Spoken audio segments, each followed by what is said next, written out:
أهلا بك يا أستاذ جميل. اهلا وسهلا فيك استاذ يوسف وجميع المستمعين. 754 هذا الشارع يعني مقلق. من جهة ثانية يعني أنتم الآن تتعاملون مع مصيبة، وفاة الشابة التي طبعا تعرضت لحادث دهس الأسبوع الماضي على هذا الشارع.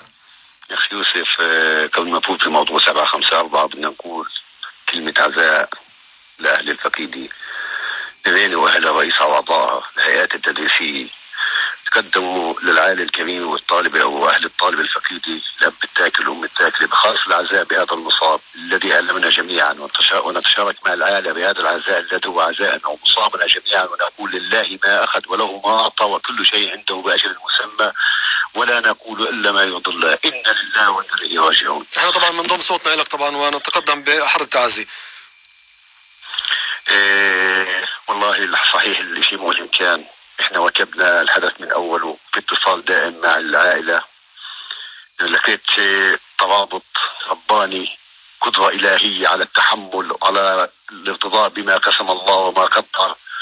أنا بحييهم على هذا الصبر الموجود عندهم، وللتذكير إنه كمان أهلنا من دير حنا بيتصلوا برئيس دير حنا أبو آدم وبتطمن طول الوقت ما دالوا عنا إحدى الحادث. تحكي إنه كمان السائق هو من دير حنا. من دير حنا. نعم. اللي تسبب في الإصابة شخص من دير حنا، رئيس المجلس باتصال معي مباشر، وأنا وجهة نظري شرحت له إياها، بتحدث باسمي وباسم أهل البيت واسم العائلة.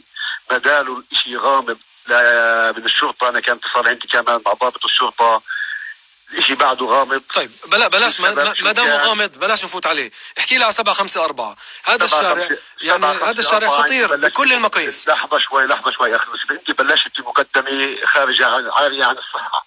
الشارع فيه إنارة.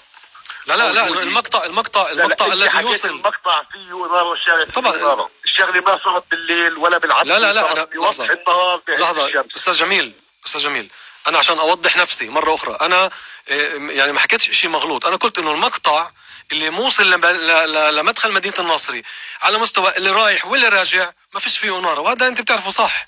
ثانيا بس وين صار الحادث؟ لحظة لا أنا ما قلت إنه ما في، أنا ما قلت إنه حادث فيه صار ليل. أنا بدي أحكي عن الشارع وخطورة هذا الشارع فقط.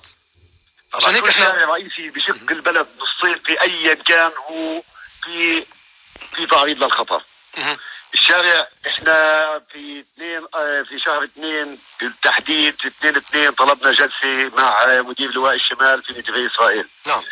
استجابوا لنا على الجلسة. كنت أنا ب4/2 كنا في جلسة شخصية أنا ومهندس المجلس سيد غازي المصالحة ورئيس قسم البيئة مدير قسم البيئة خالد مغربي لعدة أمور نتباحث فيها. هذا كان في 4/2. نعم. منها ممرات المشاة اللي فيش بطل ادهانها، يعني دهويكي بيقولها بالعبري.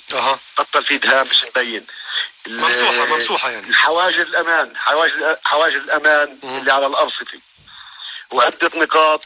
ومنها كمان لازم نحط احنا تخطيط جديد، يعملون تخطيط جديد أكثر للمفارق اللي تحت المدارس. كمان عندنا 3 مفارق حركة في غيري. في واحد عالجنا الأمر فيه بالمجلس السابق في الدورة السابقة اللي هو الطوارئ. اليوم صار أكثر أمان. في كمان مخارج 2 اللي لازم إحنا كمان طلبنا فيه لكلنا حل جذري له. قنوات التصريف الصحي كمان إحنا طلبنا. أنا من 3 سنين ما شفتش عامل من نتيجة إسرائيل واقف في الشارع مع البلوز الصفراء اللي إحنا اعتدنا عليها ينظف. المي علوها 20-30 سم لا تدخلش القنوات الصرف الصحي. طلبنا كمان في الحواجز. هذا يعني كل هاي الطلبات كانت مع جلسة نتيجة إسرائيل، شوارع إسرائيل. استجابوا لنا في 20/2 حضروا إلى البلدة المهندسة واسمها تايسا، وأعطوا أمر لإيرز نهوليم بويكتم وبلشوا في العمل في التخطيط، واعطونا الأمدان قديش راح يكون، وهن بلشوا يعملوا في هذا الموضوع. وكمان توجهنا بطلب رسمي لنتيجة إسرائيل تعبيد الشوارع وخفر كتير الشارع من ما بنزل مسجد الخنوق من الناصري لا تنتهي أول كيف كان أول المشهد. طيب أنت أستاذ جميل، أنت أول رئيس يطالب بكل هذا أم إنه سبق وأن طالب الرؤساء المتعاقبون في الريني من أجل طبعا تحسين ظروف هذا الشارع؟ قبل ما أكون رئيس أنا كنت مواطن. أنا مواطن الطلبة بقول لك 3 سنين ما شفتش واحد داز بلوزي صفرة، يعني عامل من عمال لا نظافة ولا المحافظة على الأمن بما يتخلص بما يخص الحواجز، لافتات، تنبيه في الممرات. ما شفتش هذا الشيء موجود عندنا بريني. احنا عقدنا جلسة مقدم من شهر تقريبا، ما قلت لك في 4/2 في 20/2 كانوا موجودين عندنا قبل الحادث طبعا، قبل الحادث في 20/2، وحضروا كمان أمدان للعبودة، يعني كان سيويته مرجعين بالعري. هذا أقول لك إياها. يعني عملتوا جولة من أجل عملنا جولة يعني معرفة ما يعاني منه هذا الشارع. وأنا قعدت مع المقاول شخصيا وبدي باشر بالعمل. طيب، وصار الحادث اثناء هذه الامور. اما تقول لي انه في ضيات بالليل، لا، في ضيات عندنا بالليل، ضيات تفتك ما تخلص الليله لا تخلص بتتابعيا للخنوق.